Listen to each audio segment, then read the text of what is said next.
We are humbled and honored to have Biju with us here as he talks to us about the future of behavioral science. Over to you, Biju. Hi, good morning, good afternoon, good evening to whichever part of the world you belong to. It's great talking to all of you. Future of behavioral science. It's a topic which I've been forced to think about, for a long, long time. The first 18 years of my career, I worked in the advertising industry, several leading advertising agencies in India. And as part of my job, I worked on a lot of brands. I launched a lot of brands. I launched a lot of categories.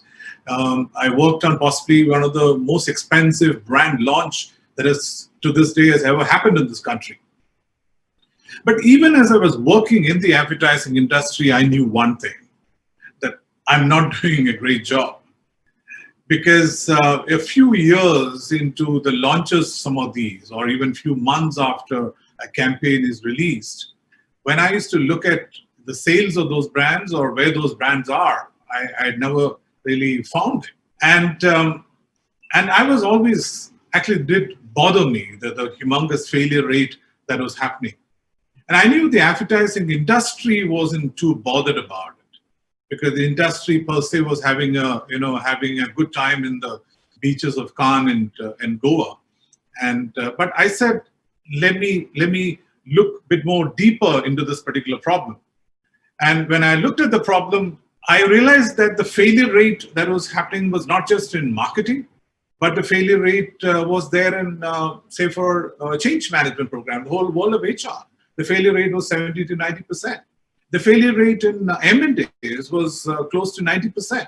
And single significant reason as to why M&As fail is that people belonging to two separate companies can't work together. So overall, the failure rate that we've been having with the behavior or management of human behavior was humongous. And what surprised me is that whether it be the academia or in the practicing world, we don't speak about it. We somehow sweep this humongous failure rate under the carpet of made of whatever the rationale that we are actually bringing in. But I decided to go a bit more deeper into that. And as part of that, one of the questions I asked myself was, why is it happening? Is it because I'm not practicing the theory of human behavior in a proper way? Or is it that the theory that I'm practicing is actually wrong? And when I went a bit more deeper, I realized the latter is more right. Because the world of human behavior is actually being tried to be understood from different theories: behaviorism, psychoanalysis, cognitive science, transaction analysis, and there were independent theories like Maslow's theory and other things. So they were, as V.S. Ramachandran, the famous neuroscientist, said, there were as many psychology theories as there are psychologists. And yes, it's true, each of those theories could explain certain facets of human behavior fairly well, but none of them could explain all aspects of human behavior in its entirety. Which means the very practice of human behavior did not have a fundamental theory to rest itself on. No wonder we have such a humongous failure rate. And then I started looking and said, where is it that I actually can really find some fundamental basis for human behavior? That's when I came across some of the work by Francis Crick, who himself had invented the DNA, which is the foundation for the whole world of biology. And from there on, I realized that all human thoughts and actions emanate from one part of our body that is between our ears, our brain. So the brain is actually the organ of human behavior. So if we can really understand how the human brain functions, I realized that yes, we can actually understand human behavior. And around that point of time, I also, and I'm talking about the early 2000s, was Daniel Kahneman winning the Nobel Prize. And obviously that gave another extremely interesting angle to what, unlike what the classical economics people realized, we all know about it. We said, no, we take a lot of shortcuts. And you can clearly see in the whole world of final mile, when we speak behavior science at Final Mile, behavior economics only plays a certain limited role to that extent where the heuristics is only one facet, or heuristics and shortcuts the brain takes is only one part of human behavior. Human behavior is much wider. The world of emotions, the non-conscious world, the world of memory, a whole lot of things around there, which is best explained from the world of cognitive neuroscience. But the co-founders, 4 of us, were very clear right in the beginning, when we were beginning Final Mile, that we were clear that we are not going to create policy documents using this new science, but we are going to actually create interventions that can actually be used in the actual context and can be tested. So we had a design team, architects, product designers, graphic designers in our team right from the beginning. And we combined these approach, and we actually created what we would call the theory and the practice of behavior architecture. Now you can see there are 2 fundamental beliefs that has guided our thought process right through. One, we have a healthy disrespect for the traditional approach to human behavior, which is mostly the psychology theories. And 2, I think we realize that human behavior is far too complex to be looked at it only from one angle. And we need to have a multidisciplinary approach while we're trying to understand human behavior. And as you see in the later part of my presentation, you will see the same flow as it goes along. Now, when we started, Final Mile in 2007, the world did not even, there were no books. The nudge and obviously not even nudge and, thinking fast and slow, all that came in much later. The nudge unit in UK or all the other, they all happened much late, at least few years later. And I remember meeting Professor Taylor at Chicago booth where he invited me because he was surprised to know that a firm far away in India has read some of his earlier books and earlier papers and actually had applied that and then were solving some real life problems. So he wanted us to share that with the students in booth. But over the years, I think that pioneering approach that Final Mile began in the world continued up to 2018 when we decided to become part of fractal analytics. And I'll speak about the significance of that at a later point of time. And as we move forward, I think, as we were understanding more and more of the functioning of the brain, more and more about the facets of the heuristics and the biases, I think there were 4 core beliefs that sort of guided all that we did. One, neuroscience gave us very clear directions or clear indications that 99.9999% of the processing of the brain happens at a non-conscious level. And consciousness is playing a very small part in the decision-making process. Second, unlike what we had realized that, rationality and emotions are 2 separate things and ideally emotions should be kept away, that's been our traditional thinking. Mostly the work of Antonio Damasio and some of the neuroscientists clearly established that all human decisions involve emotions. And so we need to really understand the emotions that are involved in every decision if we have to really influence that particular decision. Of course, we all know the importance of the heuristics and which behavioral economists actually brought to the table. And so we need to understand those heuristics if we have to understand the decision-making process. And the 4th, which is actually the topic of this particular conference, I think Final Mile always believed right from the beginning that context is actually one of the biggest determinants of behavior. So if we really have to understand human behavior, we have to really understand the context in which that behavior is really happening. And we took these learnings to obviously not just keep it at a learning, but we knew right from the beginning again that we have to convert these into processes. We have to create this into frameworks. And we went on to actually then develop a unique research methodology. If 99% of our processing actually happens at a non-conscious level, we knew that there's no point in trying to depend upon the questionnaire methods or look at the focus groups to understand the biases or understand the processing that happens in a focus group. Interview methods or research methodology is not going to work. So we went on to develop a new research methodology, which I'll explain, called Ethno Lab.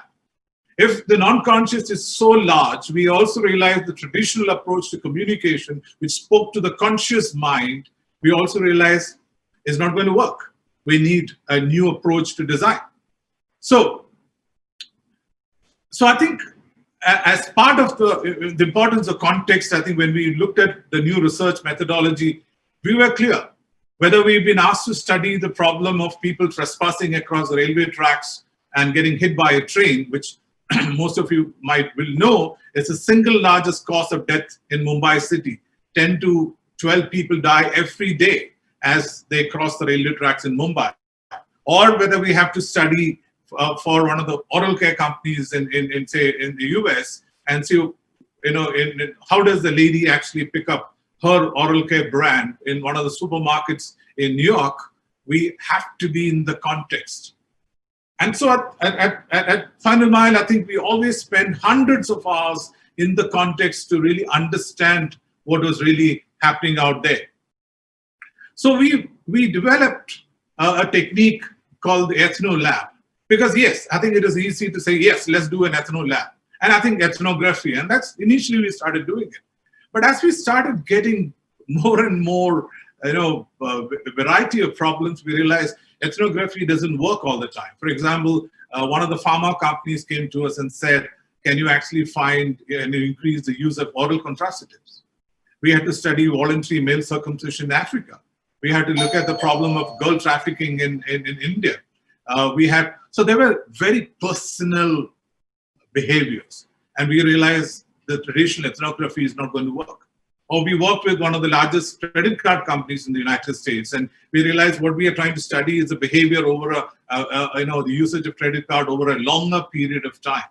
Now again, ethnography doesn't work. That's when my team came up with a new research methodology of combining the powers of ethnography, which is all about context, at the same time bringing in learnings from what a lab is, whereas there's a lot of flexibility. And we brought in gamification as a good cover story for people to actually believe they're not part of a research. And we combined this, and we created, as I said, a methodology called Ethno Lab.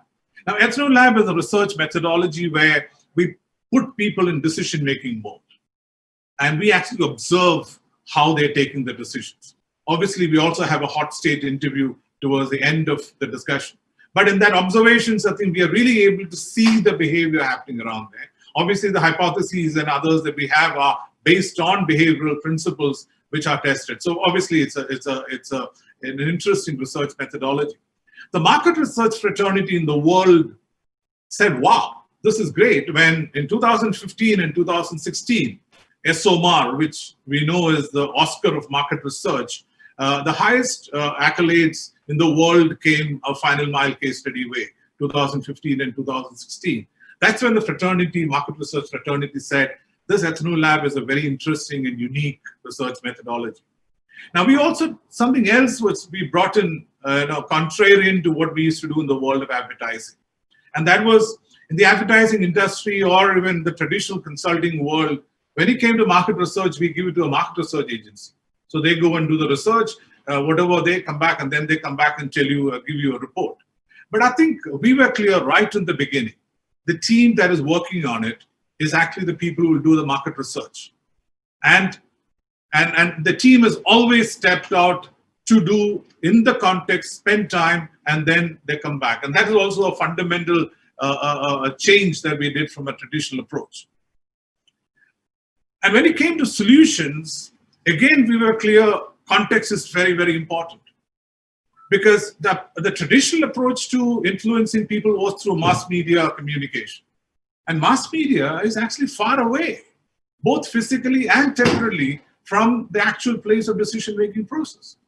Now, this is a set of interventions we did to solve the biggest problem of railway, in Indian railway, which is accidents at unmanned level crossings. And you will see that the solutions that we have done here are not a 30-second commercial that people see in their living room and nod their head and say, yeah, I should not be, I should be careful when I'm driving across a railway track. But the interventions here are just 20 meters from the track, as close to the decision-making as possible. Or when we looked at road accidents across 15 highways in this country, we said the solutions we develop have to be in the context. And that's, again, a very strong belief that we have, which is that if we really have to influence human behavior, we have to be at the point of action. And this is something that has always driven what we have done. And this approach, you can see it right through, whether it's, the immersion, whether it's actually testing, then trying out the Ethno Lab in the real context or in a simulated context, and then testing it out across them.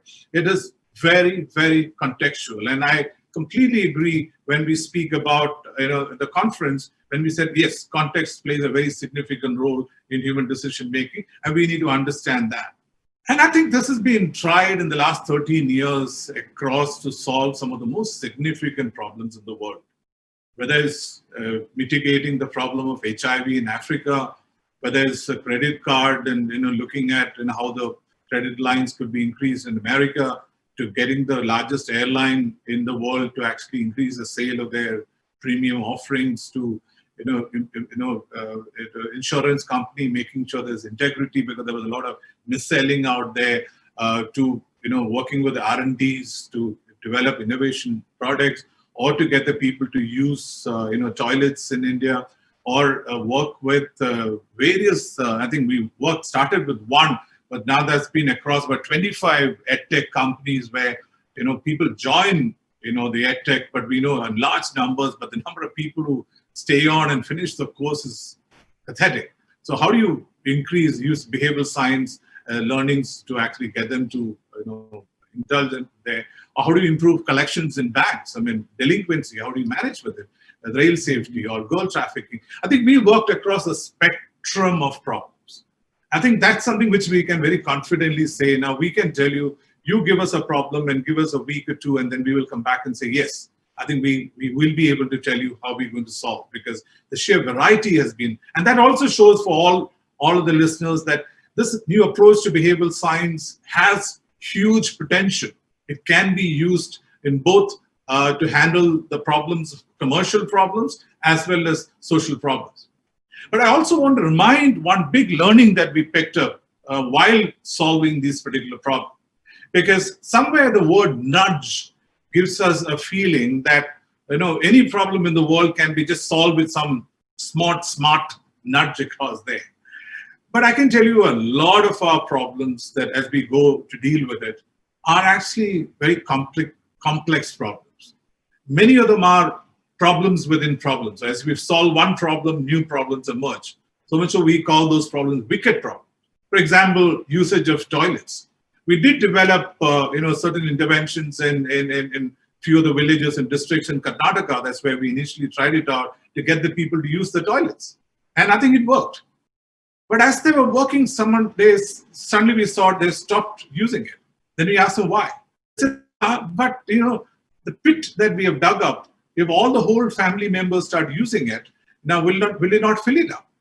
Oh, that's a new problem. Now pits filling up, in reality it won't really get filled up. But how do you reassure them that even if it fills up, you'll have another system to make sure it cleans up? It always creates new problems.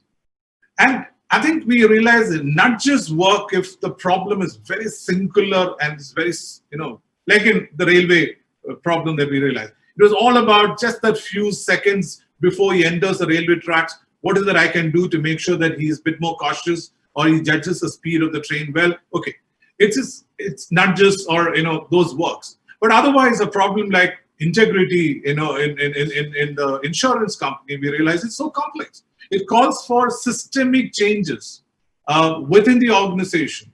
Obviously, those solutions are all guided by the philosophy of behavioral science. But I just want to caution this belief that the problems that we all can always be sort of nudged. No, the problems are complex, and many a time we need to use behavioral science to get into the depth of that particular problem. So this is what Final Mile has done so far. But obviously the next question would be that where is it that Final Mile is seeing the future to be? I think one of them is that we said in 2018 that yes, if we have to really build the future, we also need to see where the future is going to be, and we need to be part of that. And that is the reason why we decided to become part of Fractal Analytics, one of the leading data analytics companies in the world. And because one of the things that we realized is that big data. Now we're talking about all about understanding the context. Earlier, when we used to launch a brand, and I think the maximum we used to do was we used to do about 10 to 15 or maybe 20 focus group discussions across the country. And I think based on that, we said, oh, we have understood the consumer, we've understood the context, oh, we can launch the brand. Now, that was our understanding in the context. Now, in the same scenario, I think today when we are looking through the lens of big data, now we are talking about millions and millions and millions of data points, which we can actually use. And using the learnings from obviously the new tools of data analytics and machine learning and artificial intelligence, we're able to now make real sense of what is really happening out there. So the big, real understanding of human behavior, the contextual understanding, actually the data, the big data is actually the richest source that we have. So any attempt to move to the world, they say we'll try to understand human behavior without trying to take the huge power of big data, I assume might not be the best way to handle the future. The second significant thing that is happening is the emergence of smartphones. Yes, 2016 was significant because that's a year for the first time the number of smartphones actually became larger. Usage of smartphones became larger than the number of ordinary phones. That is significant from a number point of view. But for me, the significance of smartphones is not from a number point of view. Numbers will continue to increase. But until the smartphones came in, the mediums that we had or the mediums that we interacted with, the newspaper, we interacted with the newspaper for about a few minutes in a day. Then the televisions came. We interacted with the televisions for maybe a few hours in a day. And that too, as I said, in the context of the living room. But for the first time, with the arrival of the smartphone, we have what we call an always with you medium. Right through, even in our sleeping hours, this medium is beside us. Now, this to me is a fundamental change, because from influencing human behavior, suddenly you have a tool that is there with the person right through that we can actually use to actually influence the behavior. So that means this medium is there in whichever context that you are in throughout the day, this medium is really there with you. And that to me is a very significant development. And it's not just about the fact that it's always with you, but the mobile phone that I have, actually what I do, and is giving a large amount of data about me. Where am I? What am I doing? What is the mood that I'm in? This is one of the outlets of what I am and person. And my team has done several work, both in the US, in China, and in UK, and found out new ways to actually read the behavior of the people and understand the person who's using it by looking at the behavior of the people on the smartphone. Now that again is a huge, significant development. Now, when we speak about culture, and often I know, yesterday also I heard we were speaking about culture. And I know in the advertising industry also we used to speak about culture. And we said, oh, Indian culture. So I'm launching Rexona Dio or an Axe Dio. No, this is the Indian culture. So let's be different from, say, Philippines or any other country, and let's look at it. So we tend to look at culture maybe at a country level. Now, there are some brands, few brands in this country, and I know there are people from other part of the world, where you might say, okay, not just at a country level, can I look at it from a region point of view, state point of view? So I take a culture and say, okay, for example, I belong to one of the smallest states in India called Kerala. Now, looking at the culture of Kerala, which is so small, it is distinct from definitely other parts of the country, but even in Kerala itself, the northern states, districts of Kerala, the culture is very different from the culture that is there on the southern part of or Kerala. So where do you cut culture at? At what level? Country level, region level, small level? But I know that's a debate that you can continue to have. But the interesting thing is, with smartphones and with artificial intelligence coming in, now we can say, forget about that. Today, we have the ability to reach to each individual. With smartphone being the key medium of communication, we don't have to worry about state, we don't have to worry about region. We can actually reach out to the people at a one-on-one basis. And we also know that the companies, and mostly in the commercial, they're all trying to build a direct to D2C, direct to consumer relationships. So again, the culture that we've been looking at has now become very, very narrow focused onto the individual and saying, how do I really understand the individual? And the better that we understand the individual, so I think obviously I'll be able to reach out and build a relationship with the consumer far better.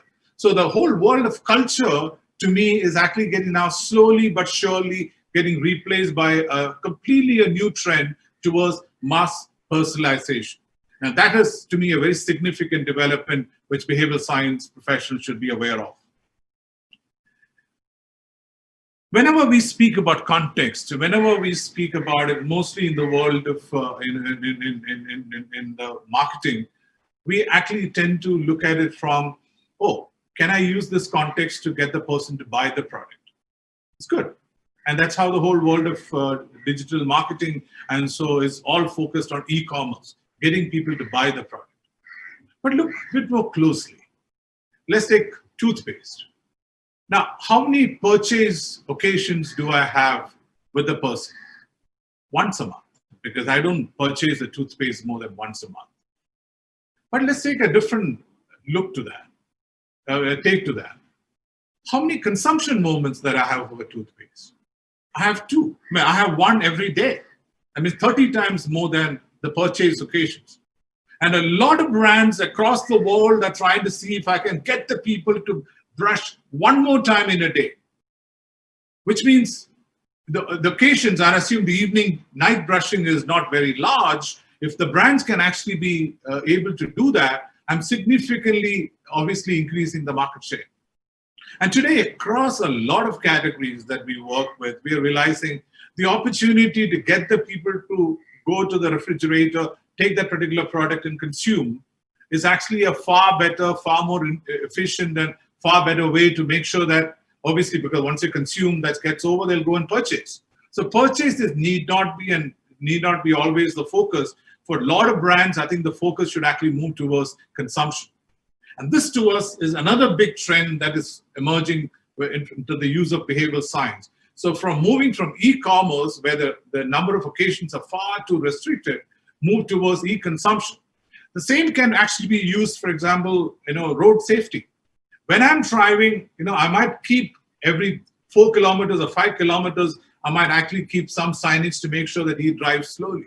But once I have an always with you medium like the mobile phone, now every time I'm getting a data as to that this person is now crossing 120 kilometers on the highway, I can communicate to him immediately.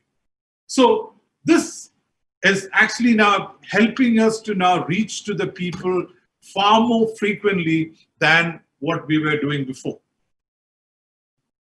But I think while doing that, we should also be very, very careful in terms of understanding the context of this particular medium. The last call that I received on this was a call from my friend. He was talking to me, he was calling me by my name. We were discussing very personal and intimate things. And I just imagine after that call is over, suddenly a message comes from the brand which does not even have my name there. Now that stands out like a sore thumb. So this is a very personal medium. So we had to really reach out to the people and using this particular medium. I think we should actually be willing to speak at a very personal level to the person. One other thing we should keep in mind is that studies, and again in the United States, show that people spend about 3 hours to 10 minutes with their smartphones every day. And studies also are showing that people touch their mobile phone about 2,617 times in a day. There's no other thing that you touch in your life far more often than your mobile phone. Which means the average interaction time that I have with my mobile phone is 4.3 seconds. Now, that's a huge learning for all of us, which means our traditional, staple diet of influencing human behavior, the 30-second commercial or even a 5-second edit of that is just not relevant anymore. We have to think completely anew on what is the stimuli that we actually develop. And I think my team is very, very convinced that the future of the interaction with the consumer is not the 30-second commercial. That last 50, 60, 70 years, it had a role. But as we're looking at the future, I think the future is all about micro-communication. Communication where the stimuli works in few milliseconds in my brain, and maybe even obviously at an unconscious level. And that influences my behavior. That's the future that we need to work towards. Now, let me also take another point of view as far as culture is concerned, which is actually an important facet of context. There was a very interesting book, recent, just about a year back, came in from Antonio Damasio, where he was looking at the relationship between culture and the human brain. And therein he actually gives an anecdotal, discovery on the fact that the unicellular bacteria, which is actually one of the most original forms of life. So he was studying that and he quotes that. So it seems when there is abundance of resources, each of those bacteria acts on its own, and they don't really, they almost don't really interact. But the moment the resources around that particular place is actually slightly depleted, what they do, they all come together. They tend to bond together and see how is that in the limited resource that we have, all of us can survive. And there might be one or two bacteria that decides not to follow what the group is actually doing. And what this study shows that these guys are actually now, these are defectors, and these guys are kept away in the subsequent part of the life of these. And this is a tendency that you see in human beings. So what this behavior, what we call culture of cooperation and defectors being kept away, now that is there in the first original form of life. Or look at ants, look at bees. Again, Damasio reminds us that the cultural code that exists in a beehive or inside an ant mob is as sophisticated as what happens to a large extent, and some facets are as sophisticated as what happens in human life. So even what we call humans have real culture codes. So he reminds us that a lot of these, what we call cultural codes, started actually becoming part of us because of the development of the nervous system. A nervous system is about 600 million years old. Whereas when we speak about culture, all that we speak about, rituals and language and, the norms and all that we speaking about, the farthest that you can think of is about 50,000 years old. And agriculture is about 12,000 years old. And culture is about 50,000 years old. So the big question that I want to leave with all of you is, when we trying to really trying to understand human behavior, at what level should we understand human behavior? At a level of culture, which is about 50,000 years old, or should we go farther deeper, at least at a the nervous system level, which is at a 600 million years level? So won't that give us a deeper and a better and new understanding of human behavior, which so far otherwise we didn't have? So when we were asked to study the problem of trespassing and why 10 to 12 people are dying in Mumbai, we didn't look through the lens of culture. We looked through the lens of saying, what's happening in the brain as this person is crossing the railway tracks? And therein gave us an answer. We said, oh, there is a problem. because our brain has a deficiency. Our brain is not still not evolved yet to actually judge the speed of large incoming objects. Because evolutionarily, we have seen small objects, like could be a rabbit or a deer running around, which our forefathers could judge the speed of it perfectly. They threw the spear, killed it, they had the breakfast that particular day. But elephants and giraffes never moved fast. And our brain started seeing large objects move fast the last 100, 150 years. That is too short a time to make any impact on the brain. So when he looks at the train, he says, oh, I can cross. But because of this deficiency wherein we are underestimating the speed of that, I'm by almost 40%. But once I enter the track, the train is now much closer than what it is. Now, this facet of the problem wouldn't have really come to us if we were studying the problem at culture level. But we went deeper at the brain level, and then we started getting insights. Or let's look at the solutions. When we looked at the solution, again, we didn't want to go the traditional conscious approach to communication. And the conscious approach to communication is tell the people about the consequences, and people actually would be, they would be very, very sure. I mean, they will do what they're supposed to do. Or building awareness. Any problem that you speak about, I think our approach is build awareness. We just finished a project on rape victims in India. Now, I think one of the things that I often ask people is, when you speak about some of the, much talked about rape, I can see a lot of people saying, let's build awareness. Now, who in the world, which male in the world doesn't know, forget about raping, that I shouldn't touch a woman inappropriately? So this awareness building and all that's a traditional approach to doing it. So based on it, assume, okay, we got the insight that trains are faster than, what do you think? We could have put up boards across Bombay by saying, hey, trains are faster than what do you think, so be careful. Now that's speaking to the conscious mind. But instead, my design team decided to go much deeper at a brain level. They said, how does the brain judge speed? The brain always judges speed with respect to a reference point. And we said, oh, if that is so, what can we do? Can we provide a reference point to the people as they cross the railway tracks? And this is exactly what the team did. They actually, now that's it, in the direction of the train. Now the place where people cross trespass is a very constant place. Now they left few sleepers empty. Now 5 sleepers are painted in yellow, 15 are left empty, another 5 are painted. Now when the train comes from there, the speed at which these yellow lines disappear under the train becomes a reference for this particular person. The same insight is what we use for the railways in the white lines that we drew across the road across there.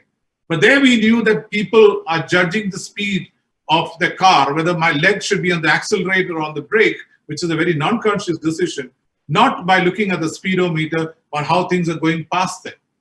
And the team said, oh, let's actually find, create the white lines. And obviously, Taylor spoke about in his book too, but I think my team went on to develop a whole science around it.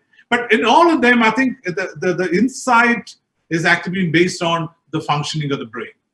And I think we have a humongous, success rate when we do that. So I think one of the things as I end, I want to mention is that what we are realizing is human behavior is very, very complex. And yes, we can look through the lens of the human brain. But a lot of neuroscientists themselves would tell us that we know very little about the brain. It's the Obama administration had done a project. The European Union had a project in the late 90s and early 2000s. They were all significant, learnings have come in. A lot of people say we still don't know not more than 10% of what the human brain functions. But the most interesting facet is, even with that 10%, we're able to look at the most significant problems in the world and look at and able to arrive at far more interesting, and different solutions than otherwise what we would have done with the psychology theories. Yes, because it is complex, I think we should still continue to respect it, continue to learn more and more about as we go along there. And I think we should, but I'm convinced that the future of behavioral science would depend a lot on understanding how the human brain functions. But this understanding, as I said in the beginning, is not going to come in from one angle alone. When we speak about behavior science, I think we should have to speak from a multidisciplinary perspective. As I mentioned, the brain is a very significant contributor to the learning, so neuroscience will play a role. And I'm realizing more and more that, yes, we focus a lot on cognitive neuroscience, but in the last 10 years, there were a lot of significant developments in the area of computational neuroscience, a lot of significant development in system neuroscience, and all that learning has to be taken in because artificial intelligence is a big, significant area that's going to really help. And that transition is going to happen when the learnings of neuroscience are converted into mathematical models that can actually be used for machine learning and deep learning models so that we can actually convert that into artificial intelligence. Obviously, behavioral economics, the biases and understanding of that is, again, very, very important. Yes, we should continue to understand all that. We definitely have to take, obviously, learning from design because we have to actually convert this into interventions which can actually be tested and used in the actual context. Now, one other thing I want to really talk about and which I sort of push my team also to do is, many a time when we look at individual human behavior, we tend to look at it from an individual point of view. But I think there's a large facet of human behavior that happens from the interaction that we have with the other human beings, which means the whole world of social neuroscience, social cognition, sociology, and that whole world has to again become an integral part of the understanding of human behavior and behavioral science. So what I see the future is that in trying to study possibly the most complex system in the world, which is the human brain, we are going to take learnings from multiple angles, which means the teams that are going to come more and more together to solve these human behavior problems will also come from different fields of expertise. This to me is the future, a future which I really look forward to because that's a future all about learning, but much more than that, using those particular learnings to solve real problems that we are facing in the world and in business. Thank you. And I look forward to any questions that you have. Thank you so much, Biju, for that fantastic session out here. We have a lot of questions from different corners of the world. I would, before you take the questions, I would like to say, Biju, thank you so much. That was an extremely illuminating session. There are so many things that I think the entire world of behavior science has just begun to talk about it. You so succinctly put it down in a couple of slides, and you've spoken about it so beautifully. I think something that caught our attention, it's something that we've been hearing even yesterday when we had a conversation with Sudhir Kakar sir, and he was talking about how he was talking about Eastern culture, but he was talking about how in Eastern culture it is not just the individual, it is also the environment, and that environment makes up the individual altogether. And it's beautiful how you talk about it, even in your example of the yellow lines. It is creating context for that individual so that his entire environment makes sense to him and means something to him. It's beautiful. I think the thinking is absolutely lovely. I have a question. This is a question that I think a lot of us are asking ourselves these days. A lot of our interventions and a lot of the design that we create, you're right, we talk to the individual, right? We talk to the individual, we appeal to the brain, to his sensibilities, we appeal to the individual. But like you said, we're almost like we're all an ecosystem, and we're part of an ecosystem. So one change in an ecosystem will create other changes. And those are the things that usually come in the way of change. And that's the reason that nudges are generally micro in feature.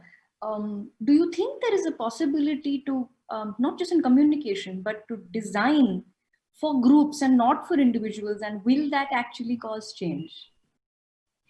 Of course, I think for example, I was actually much before the mask was being spoken about. in my column in Mint, I think I had mentioned right in the beginning that government should ask people to wear a mask. And at that point in time, I didn't know the medical part of the mask, the usefulness of mask from a medical point of view. But what I had suggested was that here is a problem where the cause of the problem, which is a virus, is invisible. And when things are invisible, none of us are bothered about the problem. But I said we have to make the problem visible. And how do I do it? Give visible signs that things are not really normal. So if the moment people were wearing a mask, and I see everyone is wearing a mask, and which is an unusual behavior, then I'm influencing each other's behavior by creating what I call a tangible evidence of the problem.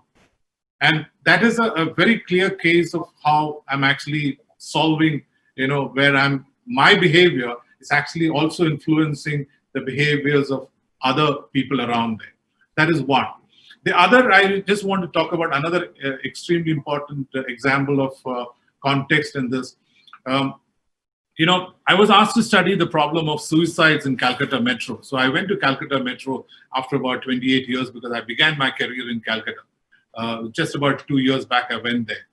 And one of the things I found when I'm standing at the metro station is I found that, I knew the Calcutta Metro in 1990. And now I'm talking about 2018. And still there's not a single sheet of paper anywhere thrown around. That suddenly set me thinking and said, hey, now we always said Indians are clean only when they go to Switzerland and Singapore.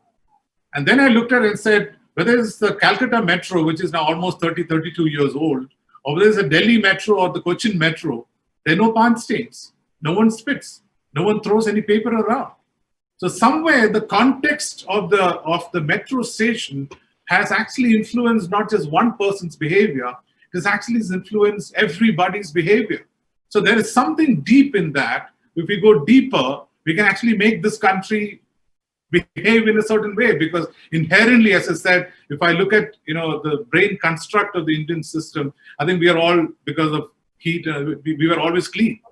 But here is the railway stations being metro stations being a very good example of how this is actually affecting the behavior. So I'm sure a lot of people have their toffees and chocolate wrappers, but instead of throwing it, they all are kept it in the pocket in the metro station.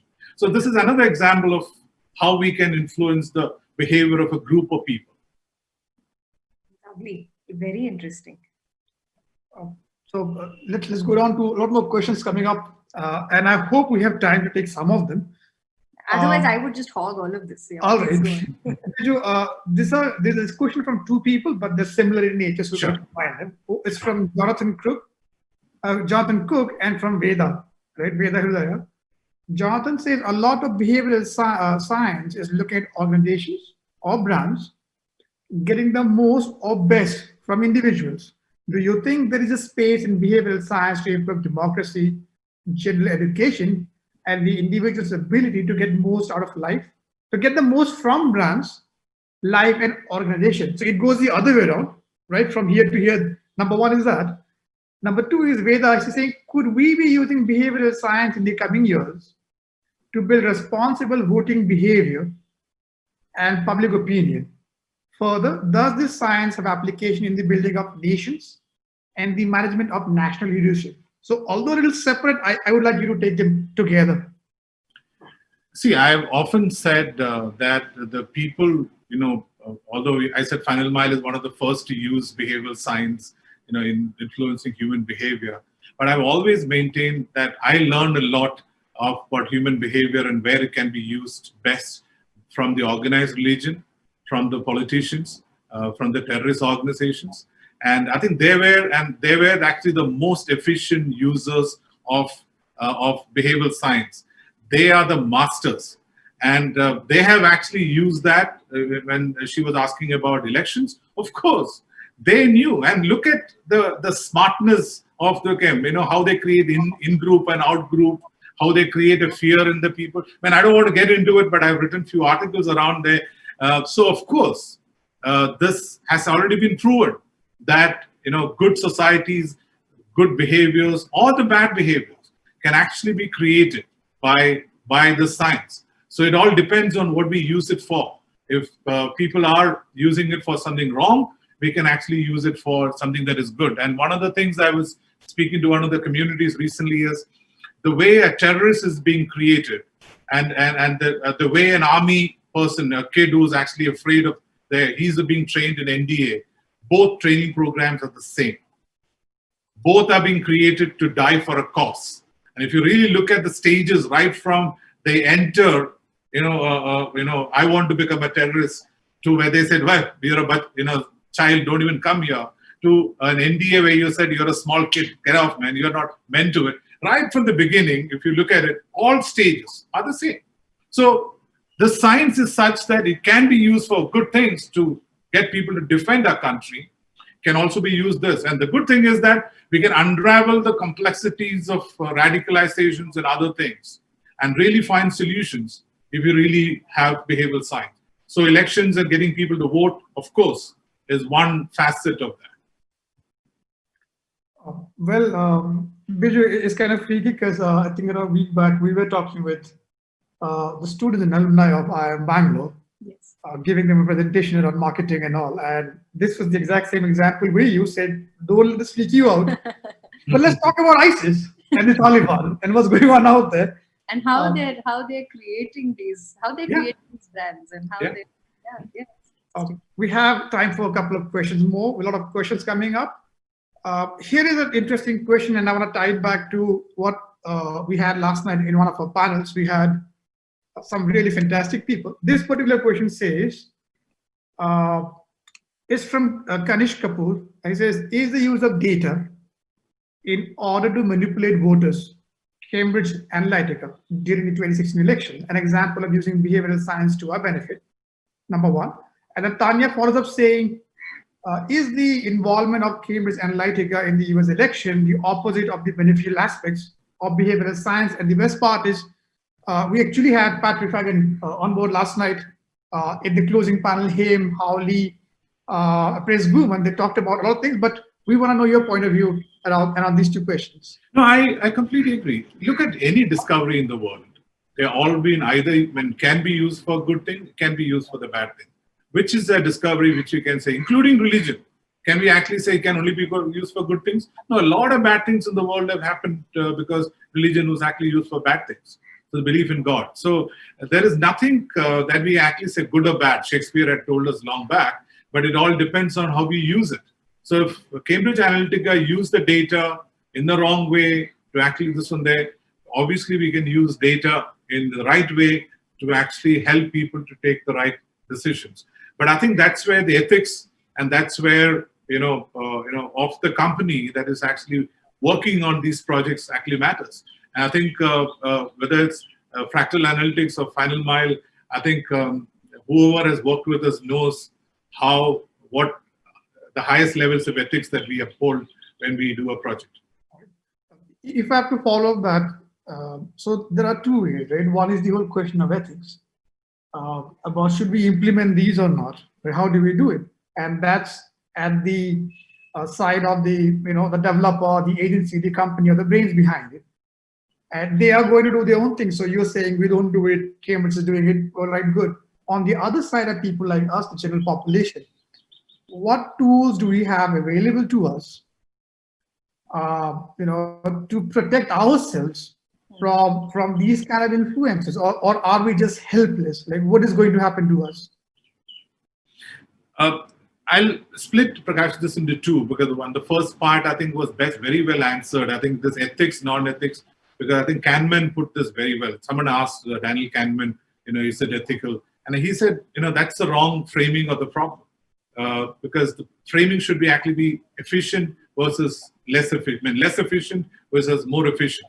There's no doubt about it that behavioral science is able to now create a far more efficient, because I often tell people, earlier we thought the consciousness is very, very large and all that we need to look at it. But now that we know that 99.99 is not conscious, so should we not actually have obviously communication and interventions dealing with that biological reality? How can we say no, don't do that? You have to waste the money in a certain way. No, I think ethics, we should actually look at it. What is the most efficient way to do things around?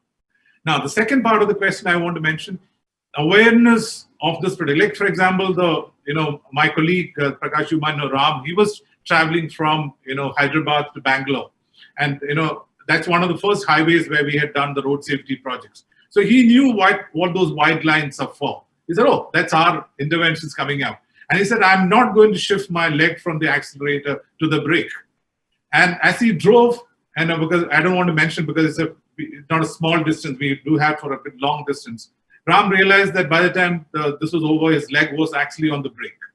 So the knowledge that this intervention and what this intervention is going to do, even if you know that, it's not easy for us to not be influenced by it. It's not easy.